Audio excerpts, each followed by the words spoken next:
Your welcome to Hema's ಅಡುಗೆ ಮನೆ. So ಇವತ್ತಿನ ರೆಸಿಪಿ ಬಂದು ಕ್ರಿಸ್ಪಿ ಕಾರ್ನ ಮಾಡ್ತಿದ್ದೀನಿ. ಸೊ ಫಸ್ಟ್ ನಾನಿಲ್ಲಿ ಒಂದು ಬೌಲ್ಗೆ ಬಾಯ್ಲ್ ಆಗಿರೋ ಸ್ವೀಟ್ ಕಾರ್ನ ತೊಗೊಂಡಿದ್ದೀನಿ. ಅದಕ್ಕೆ 1 ಟೇಬಲ್ ಸ್ಪೂನಷ್ಟು ಸಾಲ್ಟು, 1 ಟೇಬಲ್ ಸ್ಪೂನಷ್ಟು ಚಿಲ್ಲಿ ಪೌಡರ್ ಹಾಕ್ತಿದ್ದೀನಿ, ಅರ್ಧ ಟೇಬಲ್ ಸ್ಪೂನಷ್ಟು ಅರಿಶಿನ ಪುಡಿ. ನಾನಿಲ್ಲಿ 1 ಟೇಬಲ್ ಸ್ಪೂನಷ್ಟು ಗೋಧಿ ಹಿಟ್ಟನ್ನ ತೊಗೊಂಡಿದ್ದೀನಿ ಮತ್ತು 1 ಟೇಬಲ್ ಸ್ಪೂನಷ್ಟು ಅಕ್ಕಿ ಹಿಟ್ಟನ್ನ ತೊಗೊಂಡು ನೀಟಾಗಿ ಮಿಕ್ಸ್ ಮಾಡ್ಕೊತಿದ್ದೀನಿ.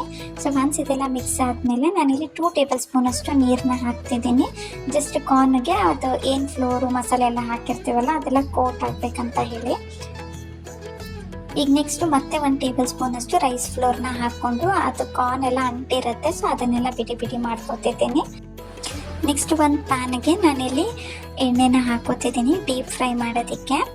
ಸೊ ಒನ್ಸ್ ಎಣ್ಣೆ ಎಲ್ಲ ಕಾದ್ಮೇಲೆ ನಾವು ಏನೆಲ್ಲ ಮಿಕ್ಸ್ ಮಾಡಿ ಇಟ್ಟಿದ್ವಲ್ಲ ಆ ಕಾರ್ನ ಎಲ್ಲ ಇದ್ರೊಳಗೆ ಹಾಕಿ ಡೀಪ್ ಫ್ರೈ ಮಾಡಿಕೊಂಡ್ರೆ ಮುಗೀತು.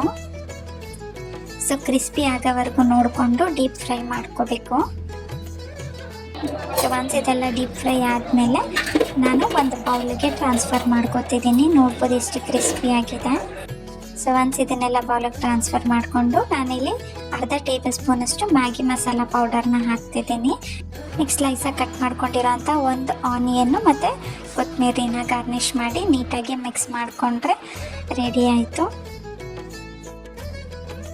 ಸೊ ಹಿಯರ್ ಆ crispy corn is ready. Happy cooking with Hema's ಅಡುಗೆ ಮನೆ.